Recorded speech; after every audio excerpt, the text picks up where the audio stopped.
At ayan na nga po, nagsimula na po ang ating softball dito sa Barangay Ibawang Palali. Doon po sa mga hindi po nakakaalam na may softball na po dito sa Ibawang Palali, yung pong mga taga-ibang lugar, maaari po na po kayong dumayo, kaya lang po ay at kayo po ay sasalud na rin ng mga taga rito. O kung may lalaban kayo kung sino man po ang dadayo dito sa Barangay Ibawang Palali. Kaya lang po dito sa aking video ay hindi nga po lang maganda yung pagkakakuha dahil malayo po yung kinukunan ko, kaya po medyo makiraw at saka wala pong stand ang aking CP.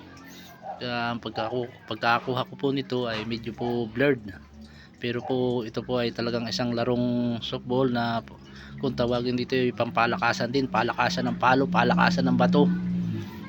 At dito po natin masusubukan na talagang tayo magbilad sa initan at mamaya pwede nang ipabayo.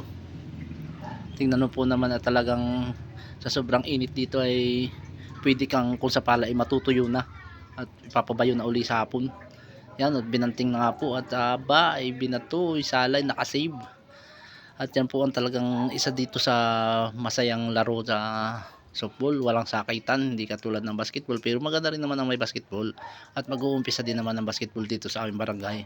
Tingnan nyo po naman at talagang nagkakasigawan pa pag talagang medyo nakahumbran ng isang player. Na po naman may yayabat na uli. Lalo po ang committed, kaya lang po talagang medyo makiraw nga ang aking pagkakakuha at malayo po naman talaga ang aking kinukuhanan. Ay ito po ay asul versus puti.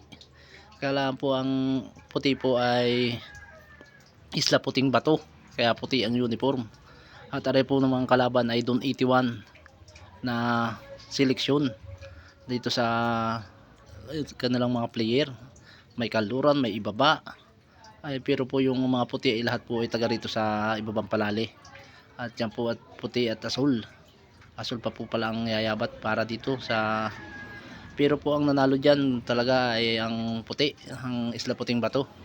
At ang para pong pagkakaalam ko ba tatlo yata ang lamang o apat, at medyo hindi ko na po na tapos panoorin.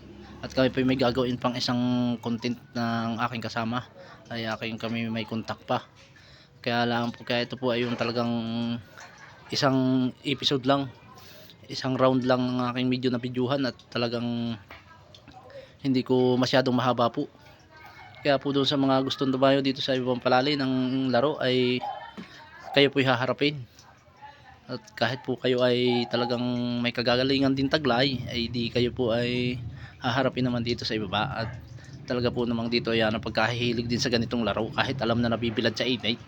O itinaw po naman ay may dumaan pang isang matanda doon. At tingnan mo po naman talagang santing kasasangit-sangit ng init din sa amin. Ay halos po din maubusan na ng tubig pag talaga tayo parang wala nang iinumin.